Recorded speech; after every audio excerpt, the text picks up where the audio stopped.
안녕하세요. 프루팅 채널을 이제 관리하고 있는 이상준 매니저라고 합니다. 오늘 이제 이선철 대표님을 모셨는데요. 채널의 주인장이십니다. 아니 저만 주인장이에요. 저는 이제 관리자고, 네, 이제 주인장이신데, 이제 예전에 한번 김한진 박사님, 김영희 박사님, 김영희 교수님이랑 같이 나온 적이 있는데, 뭐 제대로 소개는 이제 처음 드립니다. 그래서 대표님께서 뭐 어떤 분이신지 먼저 간략하게 소개해 주시면 좋을 것 같습니다. 뭐 일단은 아무튼 이 채널을 왜 만들었는지부터 말씀을 드리는 게 맞을 것 같고, 같이 뭐 어떻게 보면 지금 채널에서 해외 구루들 영상을 이렇게 뭐 꼭 구루가 아닌 분들도 많지만 좀 해외의 영상을 많이 좀 번역, 소싱해서 제공을 하고 있는데, 앞으로는 좀 저희 자체적으로 물론 그런 해외 영상 소싱도 하지만 자체적으로 좀 편하게 들으실 수 있는 그런 좀 투자에 대한 좀 인사이트를 제공할 수 있게, 저도 그렇고 이상준 매니저도 그렇고 또 지금 촬영하고 있는 이용석 매니저도 굉장히, 뭐 이상준 매니저는 저한테 아주 도제식으로 아주 깊게 배워서 빨리 성장을 하고 있고, 또 이용석 매니저는 또 전환사채랑 여러 그런 구조화 상품 쪽에서 또 되게 경력이 많은 매니저인데, 어쨌든 좀 이제는 자체적으로 조금 알려드려야겠다. 그리고 그래서 인사도 직접 드리고 좀 여러 가지 왜 이런 것들이 중요한지, 그리고 왜 프루팅을 만들게 됐는지 좀 설명을 드리려고 하는 거죠.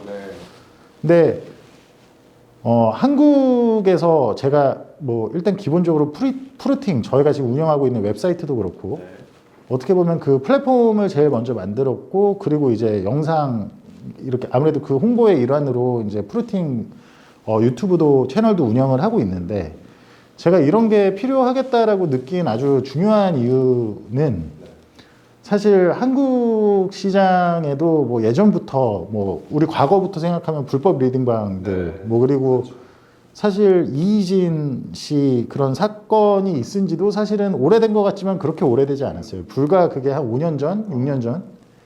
그러니까 너무나 잘못된 이제 그런 투자에 대한 잘못된 목소리를 전달하고, 그리고 그 안에서 이익을 사취한 좀 잘못된 방법으로 편취를 한다고 할까요?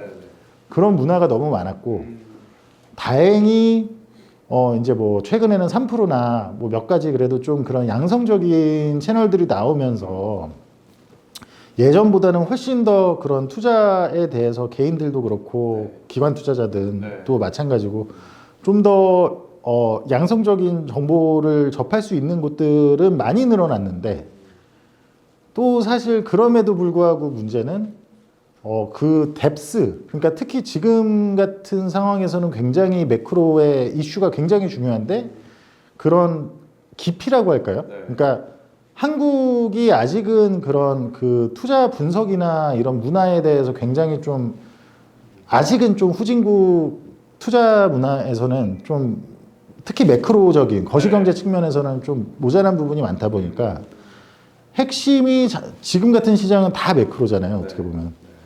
근데 그 매크로를 제대로 전달하는 곳이 없다.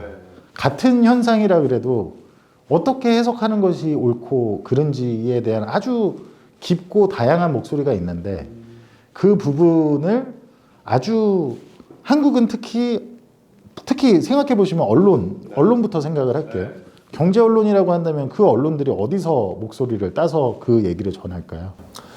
해외 언론의 거를 많이 나오겠죠. 그렇죠. 해외의 외신, 뭐 월스트리트 저널, 블룸버그, 그죠? 그런 제도권, 정말 그 진짜 그냥 말 그대로 제도권이란 말이에요. 거기서 나온 기사를 그대로 얘기를 해요.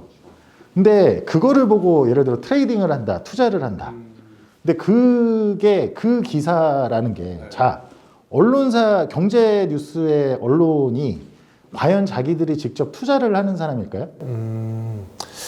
그건 좀 아니죠. 아예 당연히 아니죠. 직접 주식 투자를 안 하고 있는 분들이 거의 다 99%일 겁니다. 기자분들. 근데 그들의 업이 뭐죠? 그들의 업이, 기자들의 업이 뭐예요? 그들의 정보를 그러니까 밥 먹고 살기 위한 수단이 뭐예요?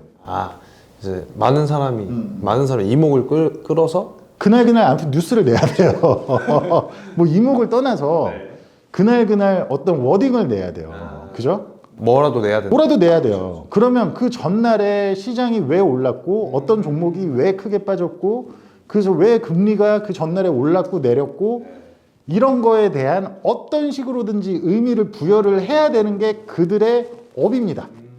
언론이라는 게. 그죠? 생각해 보면 한국 언론이든 미국 언론이든 똑같아요. 근데 그게 기본적으로 시장이란 건 굉장히 비합리적인 시장이에요. 그러니까 시장이 아주 합리적이다. 어떤 이들은 뭐 이코노미스트 분들 중에 시장이 미스터 마켓이고 굉장히 똑똑하다라고 모든 시장은 항상 옳다라고 믿고 투자를 하시는 분들도 있는데 그럴 거면 저희 같은 약간 헤지펀드 성격형의 투자 자문사든 그런 어떤 그런 시장이 항상 오르면 투자를 초과 수익은 낼 수가 없는 거예요. 그죠? 시장은 아주 비이성적 집단입니다. 시장의 가격의 움직임은. 어느 날에 가격이 올랐고 어느 날에 가격이 내린 게 결코 어떤 합리적인 이유 때문에 오르고 내리는 게 아니에요.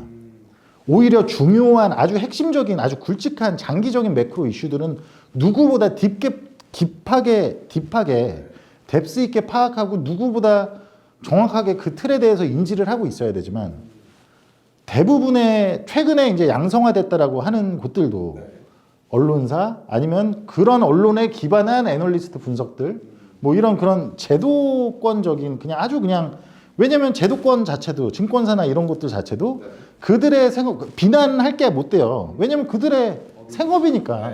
그들의 생업이니까 주식은 냅두면 항상 우상향하는 거야. 왜냐면 증권사 입장에서는 그렇게 얘기를 해야 돼요. 네, 그렇죠. 근데 이제 그런 양성적으로 바뀌었다고 하지만 물론 예전에 정말 그런 말도 안 되던 그런 불법적인 부분은 많이 사라졌지만 아직도 이제 그런 부분이 되게 많은 거죠. 그러니까 정말 본질은 이건데 그 겉에 말도 안 되는 그 겉에 계속 말도 안 되는 그런 이슈들로 바뀌어 계속 새로운 또 말도 안 되는 걸 말도 안 되는 게 다시 생성해서 덮고 그러니까 어제는 이것 때문에 빠졌다 그랬는데 오늘은 이것 때문에 올랐다 그러고 계속 그런 현상이 반복돼요. 그렇죠. 그게 근데 언론을 통해서뿐만 아니고 네. 증권사도 마찬가지고 그리고 증권사 많은 분들이 아시는 제도권 인사분들의 대부분은 또 그들 또한 자기들이 직접 투자를 하는 분들이 아니에요. 뭐 애널리스트든 뭐 이코노미스트 분들이든 물론 또 어떻게든 그분들도 시장을 맞추려고 노력을 많이 하겠지만 그러니까 어떤 그런 메커니즘을 잘 이해를 이 산업을 둘러싸고 있는 메커니즘을 잘 이해를 하셨으면 좋겠고 그걸 잘 이해를 해야 어떤 게 정말로 우리가 지금 시대를 살면서 알아야 되는 뎁스 있는 정보인지 공부를 정말 따로 해서라도 꼭 알아야 되는 것들인지 어떤 게 정말 이런 건 진짜 그냥 노이즈다 하고 무시할 수 있는지 이제 그런 거를 좀 판단을 잘 하셨으면 좋겠다. 그리고 투자 자문사 저희가 지금 투자 자문사를 영위하고 있지만 투자 자문사가 됐던 자산운용사가 됐던 최소한 고객들 개인이 됐던 기관이 됐던 그 고객들에게 말 그대로 좀 현명한 자문을 해준다라는 개념 아니에요. 뭐 대신 운용을 해준다 이것도 마찬가지인 개념이고 그럼 결국에 그런 투자 자문사나 운용사도 정말 실력 있는 곳들로 좀 가려져야 될 거고 제가 기대하는 바는 더 나아가서는 이렇게 계속 실제로 좀 더 잦은 스킨십을 통해서라도 더 그 소통과 교류가 돼야 될 거고 더 궁극적으로는 결국에 운용사나 자문사도 자기네 그러니까 증권사 그런 이해관계에 굉장히 강하게 얽혀 있는 증권사나 이런 좀 거대 채널들 은행이나 이런 데에 의존해서 그런 데와의 관계에 의존해서 판매를 이렇게 그거를 의존한다기보다는 이런 자체적인 그런 스킨십과 통해서 정말로 잘하는 사람들이 어떤 은행이나 증권사와의 관계를 통해서 펀딩이나 투자 판매가 되는 게 아니라 정말로 투자 철학이 있고 잘하는 사람들이 좀 선별이 되고 그리고 또 직접적인 이런 지속적인 교류와 소통을 통해서 그 투자 철학에 대해서 실제 고객들이 직접 알 수 있고 지점 가서 지점 판매원들한테 얘기 듣고 뭐 원금 보장이나 마찬가지예요 이런 말 듣고 하는 게 아니고 이런 게 선순환이 돼야 장기적으로 한국에도 어떤 뭐 연평균으로 치면 뭐 30년 동안 꾸준히 수익을 두 자릿수 수익을 냈다 하는 뭐 두 자릿수든 한 자릿수든 손실 없이 그렇게 연평균으로 치면 꾸준히 수익을 냈다는 그런 전설적인 헤지 펀드들이 있잖아요.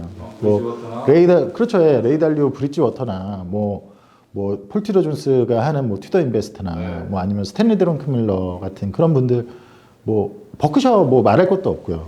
그러니까 그런 데가 탄생할 수 있지 않을까. 그러니까 문화 자체가 그렇게 바뀌고 지금 최근에 한국의 그런 투자 수준이나 그런 지식도 굉장히 많이 올라왔지만 아직 좀 너무 특히 정말 한국 어떤 조금만 뎁스 있게 보면 한국과 아직 그런 좀 차이가 아직은 많이 난다. 그리고 정보를 접할 수 있는 그런 채널도 굉장히 차이가 많이 난다. 그래서 여러 가지 측면에서 저희의 어떤 뭐 저희 회사를 알리는 측면도 있고 여러 가지 이제 좀 공격적으로 진짜 좀 저도 좀 휴식을 가지면서 생각을 많이 해봤는데 여러 가지 측면에서 더 좋은 정보도 자주 전달하고 더 스킨십을 통해서 이제 그렇게 했으면 좋겠다라고 생각을 하게 됐습니다. 회원님 말씀을 이렇게 듣다 보니까 이제 다 이제 좋은 네네. 좋은 뭐 기부도 하고 그러니까 이런 같은 맥락에서 좋은 정보를 네네. 전달해 주신다는 거지 않습니까? 기부, 재능 기부, 그렇게 얘기하면 좀 너무 막 제가 궁금한 기부라고 말하기에는 좀 너무 사실 사실 저희도 회사가 알려져야 돼요. 신생 회사로서 마케팅에 어려움이 너무 많고 저는 정말 실력에 자신이 있고 나름 프랍 트레이더나 여러 가지 파생 글로벌 매크로 쪽에서 일을 많이 했지만 기관 상대로 하는 일들을 했고 좀 어떤 그런 이름이 알려져 뭐 네임드라고 해야 되나요? 그런 게 알려진 상태에서 한 게 아니기 때문에 신생 회사로서 어려움도 되게 많습니다. 알리는데 뭐 아시는 분들은 아시겠지만 뭐 작년이나 그렇게 장이 힘들 때도 저희는 절대 수익을 두 자릿수를 낸 것처럼 좀 아무튼 성과가 나쁘지 않음에도 매크로 운용을 통해서 성과가 좋음에도 여러 가지 어려움이 있고 그래서 저희도 실제로 뭐 이거를 저희를 알리고자 하는 게 제일 크고 다만 그거를 그냥 저희를 알릴게요라고 한다고 해서 누가 그거를 관심을 갖고 보시겠어요. 그래서 기본적으로 진짜 어떤 그거를 하는 걸 통해서 개선할 수 있고 진짜로 좋은 양질의 정보를 그냥 단순히 영상만 번역해서 지금까지는 제공을 채널에 해드렸다면 이제는 좀 더 그리고 그들이 사실 못 보는 것들도 꽤 있거든요. 그게 다 뭐 구루들도 아니고 그리고 가끔 더 저희가 제공하는 영상들 중에 아마 보시는 분들 많이 느끼셨겠지만 구루들일수록 말을 더 좀 애매하게 합니다.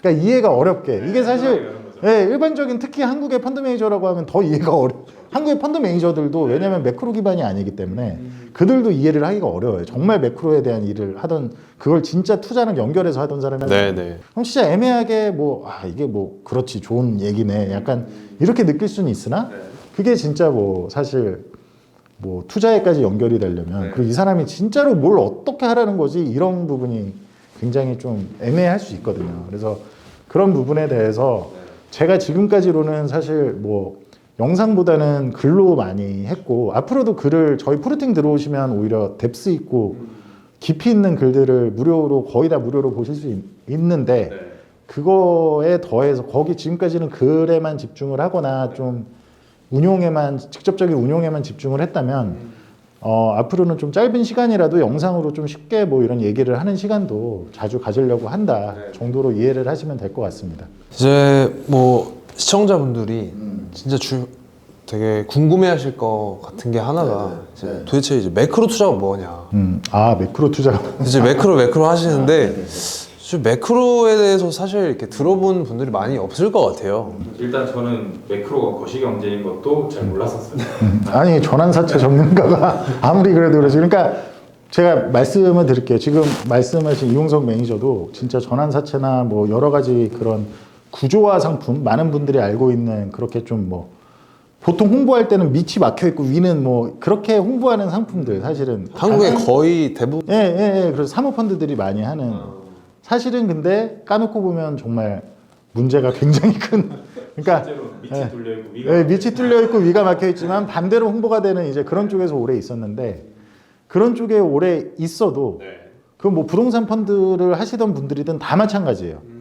확신하게 말할 수 있는 건 매크로 투자, 매크로라는 단어조차 모르는 경우가 많아요. 최근에는 이제 그런 게 많이 올라와서 개인분들도 알고 네. 이제 뭐 그런 분들도 아는 척 할 수는 있지만 진짜로 그거에 대한 뎁스가 있냐는 완전히 다른 문제입니다. 그래서 매크로 투자라고, 매크로는 일단 거시경제를 뜻하는 거니까. 그러면 예를 들어볼게요. 저희가 저희 그 푸르츠 투자자문의 오레셋, 네. 그 제일 공격적으로 하는 펀드라고 해야 되나, 뭐 아무튼 그 포트 전략이 네. 22년 초에 장기채에 대한 그 숏을 치는 인버스 레버리지 ETF를 일부 편입을 했잖아요. 네. 그럼 그거를 왜 했냐? 인플레이션에 대한 그 문제가, 인플레이션 문제가 시장 가격에 반영이 안 되고 있었어요. 21년 말까지. 그죠? 네. 근데 어떤 그런 매크로가 이미 인플레이션은 21년 중반부터 높게 나타나고 있었고. 근데 그거를 자기가 정말 매크로에 정통한다면 결국엔 이건 시장에 반영될 수밖에 없다. 그래서 채권 인플레이션 그 자체가 문제가 되진 않아요. 인플레이션이 없는 동안에, 그러니까 소비자 물가 인플레이션이 없는 동안에 네.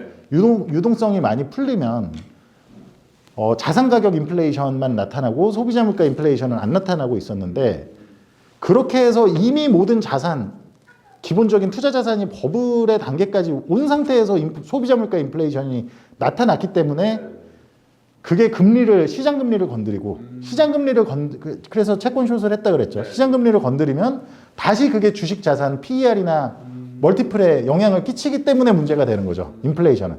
만약에 그런 자산 가격의 버블이 전혀 없었다. 너나 나나 무슨 이용석 차장이 있었던 뭐 어떤 그런 전환사채 뭐 이런 데에도 엄청 버블이 꼈었고, 부동산에도 버블이 꼈고, 뭐 비트코인에도 끼고, 너나 나나 그런 시장이 아니었다면 인플레이션은 명목으로 어닝을 높여주고, 인플레이션 그 자체는 명목으로 아무튼 가격을 높여주는 현상이 있단 말이에요. 그래서 그거 자체가 문제가 되는 게 아니라, 그렇게 너나 나나 버블의 끝에 와 있을 때 인플레이션이 오면은 문제가 되는 거죠. 그럼 그런 현상을 파악하고 그에 대비해서 선제적으로 그에 맞는 포지션과 포트폴리오를 구축하는 게 매크로 투자죠. 예를 들어서 한국에서는 이게 어떻게 보면 한국에 대한 투자의 지금 현재 조금 고질적인 문제에 대해서 얘기를 하는 걸 수 있는데, 한국 펀드 중에 웬만한 거의 다 한국 펀드가 다 ETF 형식이죠. 그러니까 무슨 말이냐, 액티브든 패시브든 섹터가 다 나뉘어져 있어요. 그죠? 예를 들면 그러니까 한마디로 뭐 에너지 섹터, 전기차 뭐 섹터. 전기차 섹터, 2차 전지 섹터 이렇게 다 나눠놔요. 그 말은 무슨 말이냐면 그런 책임과 투자에 대한 책임을 고객한테 넘기는 거예요. 본인이 선택해라. 이걸 만들어놨어. 그렇죠. 근데 그런 것들이 보통 언제 만들어지냐? 그것들이 가장 핫할 때 이미 뉴스에서 막 그렇죠. 어떤 게 주도를 하는지는 그때그때의 매크로 상황에 따라 계속 바뀌어요. 매크로 상황, 금리가 높아지면 가치주가 좋고, 금리가 낮고 돈이 너무 풍부할수록, 유동성이 풍부할수록 꿈에 의해서 현실이 아니라 꿈에 의해서 멀티플이 적용받는 그런 성장주가 좋아지고, 그건 계속 바뀐단 말이에요. 그죠? 질문 있어요. 예. 만약에 지금 말씀하신 것처럼 전기차 펀드가 제일 좋을 때 전기차 관련된 펀드를 만들면 그 매크로 이제 환경이 바뀌어서 전기차 펀드가 좋지 않을 때는 대응이 안 되지 않나요? 대응이 안 되죠. 근데 그 안에서, 그러니까 대응이 안 되고 제일 꼭대기일 때 보통 나와요. 한국에서 펀드가. 한국은 미국이나 선진국처럼 정말 어떤 그 브랜드 파워, 자기 네임 밸류가 있는 그런 펀드가 없어요. 한국은. 그도 그럴 것이, 한국의 투자는 기관 투자, 펀드 투자나 이런 게 보통은 지금까지는 매크로를 너무 무지했어요. 저희 선배분들도 그렇고 좀 이제 아무튼 매크로에 대해, 이제는 좀 매크로의 심각성을 조금씩 이제 한국도 그러지만 다 기업에 대한 분석, 매크로가 안 바뀔 거라는 가정하에 그 어떤 5년에서 10년간은 가치주가 좋고 어떤 10년은 성장주가 좋고, 이게 계속 바뀌는 건데 큰 사이클이 바뀌지 않더라도 작은 사이클은 계속 바뀐단 말이에요. 근데 그런 거 없이 계속 이제 그렇게 갔기 때문에, 그러니까 롱런하는 펀드가 없는 거예요. 그러니까 예를 들어서, 그러니까 결국에 이게 예전에는 왜 박현주 회장님하고 그런 분들이 있을 때는 그런 네임밸류가 있던 1세대 펀드 매니저가 있었는데, 그러다가 이제 그게 안 되니까 다 없어지고 어떻게 가냐면 한국 펀드는 뭐 그런 게 핫할 때 그런 테마성 ETF만 계속 나오는 거예요. 펀드든 ETF든. 그러니까 그 안에서 액티브를 하든 패시브로 하든 뭐 그냥 시가총액 순위에 따라서 그 안에서 뭐 종목들을 고르는 그건 패시브라고 하겠죠. 그리고 만약 액티브는 그 중에 그 전기차 섹터 중에 펀드 매니저 역량으로 요 기업이 여기보다 좀 더 좋을 것 같아. 이거는 대동소이하다는 거예요. 오히려 그럴 때는 패시브 ETF가 더 잘할 가능성이 높아요. 시가총액 순위로 할 때는.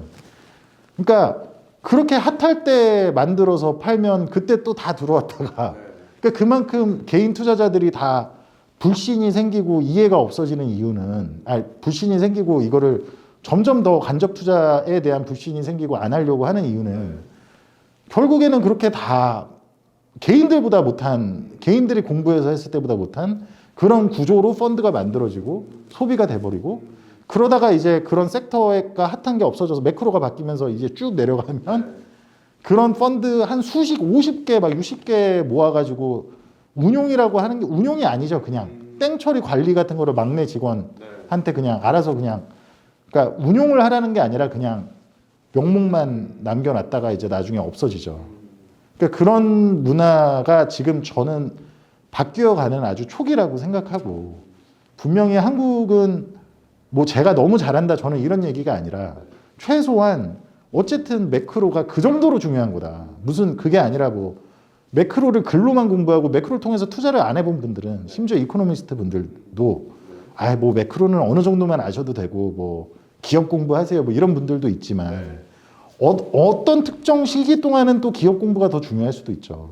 근데 그 어떤 기업을 공부할 거냐를 만드는 것 자체가 매크로고 요새는 패시브 ETF가 너무 잘 나오기 때문에 기업 공부를 솔직히 말하면 할 필요가 없습니다. 정말로 내가 어떤 ETF 어떤 정말 그것만 기업 공부만 하는 사람들보다 내가 그들을 아웃퍼폼할 자신이 있어 공부해서 라고 그 정도로 내가 아웃퍼폼할 자신이 있어가 아닌 이상은 그러실 이유가 전혀 오히려 그거를 공부할 필요가 없어요. 매크로만 공부해서 어느 나라에 투자할지, 언제 투자할지, 그리고 어떤 자산군이 앞으로 좋을지, 뭐 원자재도 있고, 뭐 원자재 안에서도 어떤 게 좋을지, 뭐 채권도 있고 주식도 있고 뭐 다양하잖아요. 그것도 쪼개면 채권도 회사채가 있고, 뭐 전환사채가 있고, 뭐 여러 가지가 있고, 부동산도 있고. 그럼 어떤 게 좋을지에 대한 아이디어를 갖고 큰 틀을 다 이 매크로에 대한 걸 이해하면서 가는 게 중요하지.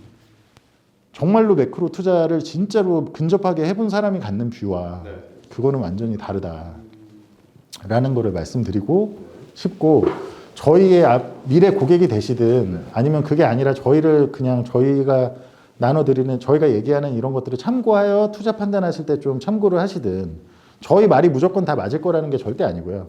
다만 어떠한 상황이더라도 최소한 이런 게 이 정도로 모든 걸 차지하는 거다라는 걸. 그리고 지금 한국의 왜 기관 투자나 그런 펀드들이 왜 지금 이 모양 이런지. 제 세대가 이제 처음 진짜로 저도 긍정적인 그걸 끼치고 또 사업을 또 하기 위해서 딱 이렇게 했을 때 이 정도의 어려운 현실까지 오게 됐는지. 그러니까 이렇게 한국에서 사실은 펀드 산업이든 이런 투자 자문, 자산 운용 이런 사업 그런 비즈니스가 왜 이렇게 한국이 불신이 많아지게 됐는지 그런 부분까지 그러다 보니 요새는 뭐 그냥 오히려 일부 그냥 사실 프로가 아닌 전문가가 아닌 유튜버들 경제 유튜버라고 하는 분들 채널을 더 챙겨보고 하는데 그것도 저는 이해가 가요. 어차피 전문가라고 하는 사람들 얘기 들어봤죠. 너무 그때그때 교묘하게 말 바뀌고 너무 그냥 그러기 때문에 그냥 항상 또 너무 틀에 박힌 얘기들 이제 와서 매크로를 그들도 공부하고 얘기를 하다 보니까 이제 그런 측면이 있는 거예요. 그래서 가만히 생각해 보시면 30년, 20년, 40년 꾸준히 절대 수익 내고 잘하는 곳들은 다 매크로 관련입니다. 그리고 가끔 많은 분들이 착각하시는 게 뭐 버크셔, 워렌 버핏 같은 경우가 매크로는 누구도 알 수 없으니까 그냥 자기가 좋다고 생각하는 기업들에 뭐 그렇게 해서 버크셔 같은 데는 매크로를 안 본다고 생각을 하시는 분들이 있을 수 있는데 버크셔나 워렌 버핏 같은 분들은 세상에서 돈이 제일 많은 분들 중 하나잖아요. 그러니까 모든 기업들을 각종 산업에 있는 기업들을 다 자기들이 소유를 하고 있어요. 그래서 그 기업들이 어떤 그 매출과 이런 추이의 변화와 이익 비용과 이런 변화를 보면서 모든 매크로를 누구보다 그들은 현명하게 판단할 수 있는 위치가 있다는 거예요. 자연스레 이렇게 매크로를 알게 되는 거네. 그러니까 에너지주가 제일 일반 사람들이 봤을 때는 유가가 많이 올랐는데 이거 사도 되나 싶을 때 그렇게 적극적으로 맞는 곳에 맞는 섹터에 투자를 그들이 할 수 있는 이유는 그들은 그걸 꼭 뭐 매크로라고 부르든 뭐라고 부르든 그 변화와 트렌드를 너무 잘 알고 있다는 거예요. 금리가 시장의 금리의 향후 금리가 어떻게 변화를 하면 이게 어떻게 시장 멀티플을 결정하고 할 건지도 너무 잘 알고 있고, 그러니까 그런 곳들 중 단 한 곳도 그렇게 오랫동안 잘하는 곳들 중 단 한 곳도 매크로를 모르는 곳은 없습니다. 제가 장담 드릴 수 있는 거예요. 근데 이제 뭐 한국 분들도 한국에도 그런 상품이 굉장히 많고 뭐 예전부터 이런 금융이 점점 이제 발전을 하고 있는데 이런 매크로 투자가 없는 이유는? 그러니까 한국에 그런 매크로 투자 상품이 없는 이유는 말씀드렸지만, 그러니까 매크로 투자 상품이라는 게 한마디로 그 운용을 하는 주체가 투자 자문사가 됐던 저희 같은 자문사가 됐던 뭐 자산운용사, 펀드가 됐던 매크로에 대해서 정말로 투자를 오래 해봤고 알 수가 있어야 돼요. 그게 있어야 매크로가 앞으로 이렇게 될 거야라는 최소한 전망을 자신 있게 할 수 있는 하우스가 있어야 된단 말이에요. 근데 제가 말씀드렸지만 한국은 비교적 금융산업이 되게 늦게 시작을 했고 사실은 그 매크로에 대한 개념, 그러니까 우리가 한국 주식에 투자하는 아직 펀드들 중에 해외 투자 펀드도 없는 데들 되게 많아요. 운용사 중에 공모 운용사임에도. 근데 내가 한국 주식에 투자를 하는데 왜 뭐 미국의 금리를 왜 알아야 돼? 이런 데들이 굉장히 많았어요. 그렇죠.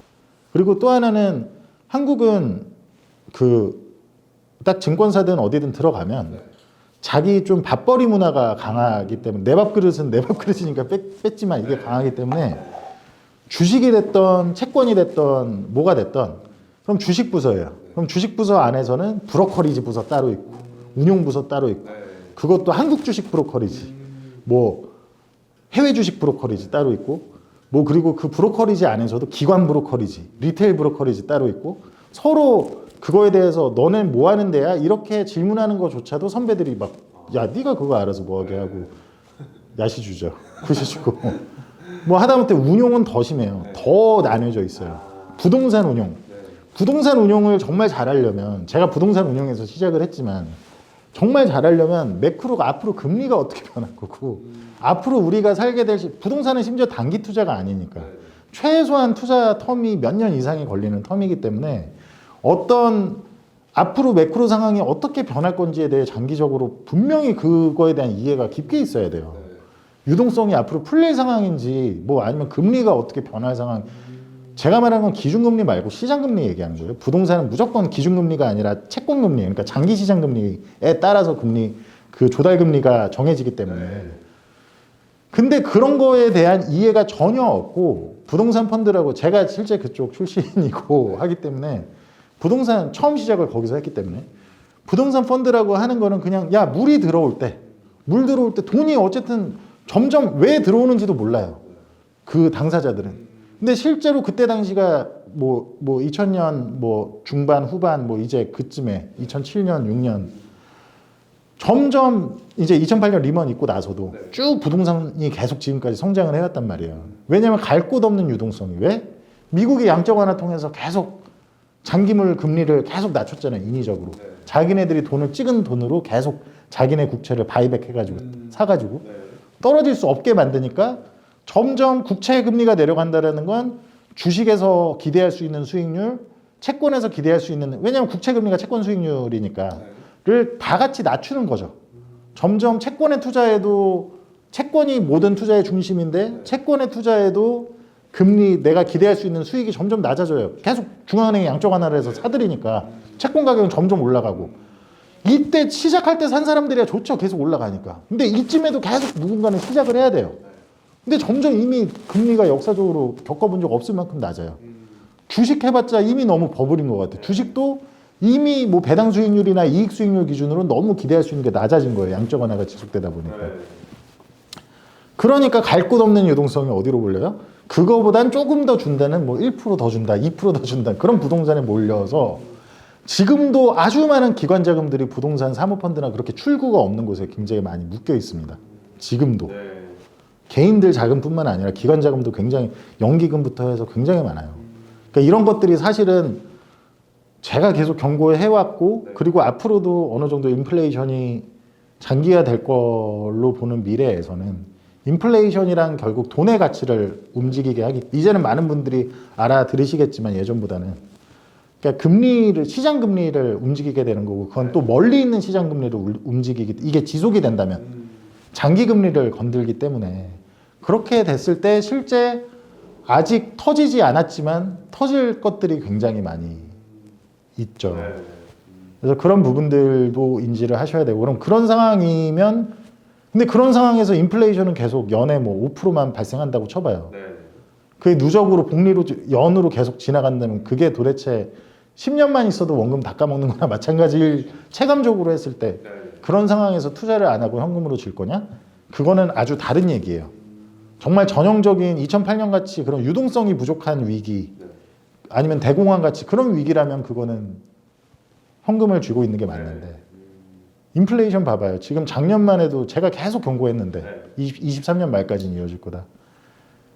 작년 7, 8월, 9월까지만 해도 제가 어디 나가서 뭐 대담을 하거나 아니면 저희가 초청해서 대담을 하거나 하면 연말까지 인플레이션 뭐 3%로 떨어지고 뭐 그런 분들 되게 많았고 아무튼 아직도 일시적 인플레 이거에 갇혀 있는 거예요. 구조 자체가 이제 구조화 이제 고착화되는 구조화가 많은데 그래서 그런 부분들을 그러니까 저희도 좀 많이 알리고 싶고 그런 부분에서 저희는 되게 강점이 있는 회사다라는 것도 뭐 솔직하게 말씀드리면 홍보를 하고 싶고 그래서 여러 가지 양질의 정보를 해석해 드리고 또 아무튼 저희가 나중에 앞으로는 이제 좀 소액 그러니까 지금까지는 저희가 이제 출시해서 좀 고액 자산만 받고 이런 경향도 있었으나 앞으로는 소액 투자 소액에 대한 것도 좀 지금 안 그래도 내부 미팅도 많고 많이 그거에 대해서 아이디어를 내고 있는데 그렇게 좀 아무튼 그렇게 큰 금액이 없어도 저희를 저렴하게 좀 이렇게 자문을 말 그대로 자문을 받아볼 수 있는 온라인을 통해서 그런 것도 많이 하고 생각을 하고 있으니까 예 어쨌든 뭐 이렇게 해서 좋은 좀 다 같이 좋을 수 있는 그런 독자분들도 많은 걸 얻어가고 하는 거에 좀 주안을 둘 생각입니다. 오늘 이제 매크로 투자와 이제 프루팅을 왜 이제 운영하고 계신지 뭐 어떤 것들을 이제 전해드리고 싶은지 그리고 제가 오늘도 그렇고 그 좀 이게 오늘 아시겠지만 좀 그 외부 미팅 증권사랑 미팅이 있고 뭐 이제 그런 날에는 진짜 후드티 입고도 할 거고 어떤 날에는 모자 쓰고 있을 수도 있고 아주 편하게 보실 수 있는 그런 좀 제가 약간 BJ다라고 생각을 하셔도 좋을 만큼 좀 그렇게 저도 이제 진짜 다 내려놓고 할 생각이니까 편하게 뭐 식사하실 때 그냥 편하게 틀어놓고 들으실 수 있는 그냥 그런 좀 친구이자 뭐 그냥 편한 존재 같이 그렇게 좀 해보겠습니다. 그러니까 그렇게 알아주셨으면 좋겠어요. 그러면 이제 대표님 영상만 봐도 이제 매크로 투자에 대해 그렇게 해야죠. 예, 그게 뭐 아마 저희 프루팅 사이트를 구독하신 분들은 이미 그러실 거고 저는 그거는 확신할 수 있어요. 근데 뭐 새로 프루팅 오셔가지고 보셔도 아마 예전 글들부터 저는 좀 추천드리는 게 좀 너무 최근 것만 보시지 말고 예전 글들부터 좀 이어서 보셔라. 뭐 그게 조금 시간이 들겠지만 그렇게 보셔야 다 열려 있으니까 지금 웬만한 거 그래야 이해가 이게 좀 개념이 이해가 되지 최근 뭐 그래야 좀 더 쉽게 더 딥하게 되니까 근데 아무튼 영상만 보셔도 최소 지금 상황에서는 뭐 저기 어디 증권사에서 자꾸 뭐 장기 채권 사라고 광고하는데 저건 사면 안 되겠구나.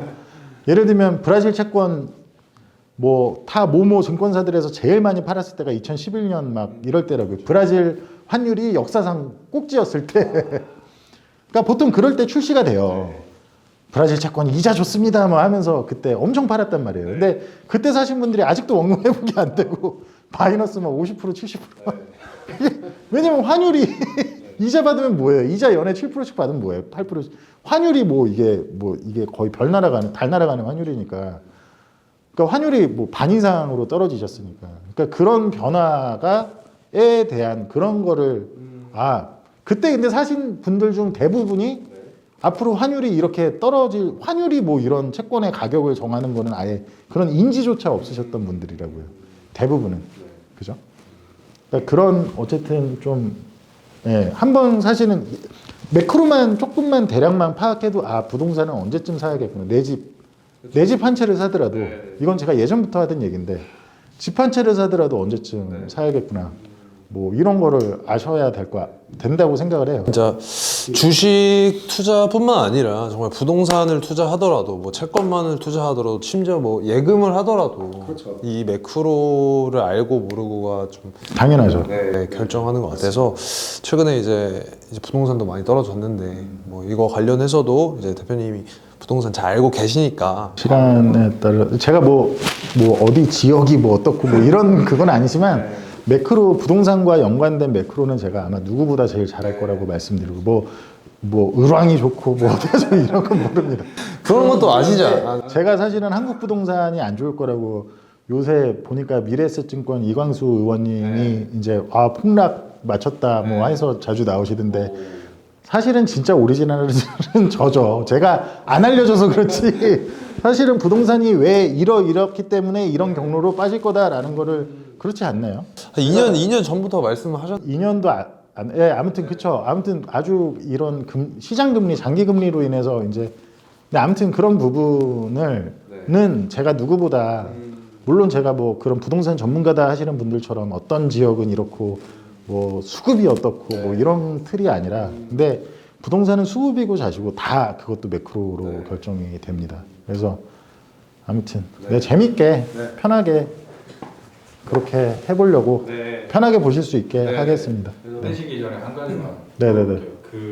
저희가 독자분들한테 뭐 팁을 하나 드린다고 생각하면서 음. 뭘 하나 알려줬으면 좋겠는 다음 편에 대한 내용으로 다음 편에 대한 내용. 예보로 뭐 이렇게 작은 정보를 하나 드렸으면 좋겠어요. 다음 강의하고도 연결되는 내용일 것 같은데 그러면 지금 당장 다음 편은 지금 당장 제가 시장에서 뭐가 좋고 왜 어떤 자산이 좀 눈여겨보면 좋고 뭐 저는 지금 기본적으로 지금 정말 단기적인 틀에서 본다면 저희 포트폴리오에서도 조금 조정이 올 줄 알고 비중을 줄였으나 그때 좀 생각보다 조정이 많이 와서 조금 비중을 더 많이 줄이지 못했는데 장기적으로 제가 늘 좋다고 했던 자산 그래서 지금 다시 좀 더 늘리면 좋을 만한 자산이 금, 은 그리고 이제 좀 그런 귀금속 원자재 중에 귀금속 그리고 이제 뭐 좀 신흥국 주식들 제가 말하는 신흥국 말고 중국 쪽에 좀 일부 온라인 쪽도 그렇고 뭐좀 좋아 보이는 것들이 있어요. 그럼 그런 게 그러니까 그런 자산이 왜 좋을까에 대해서 재밌을까요?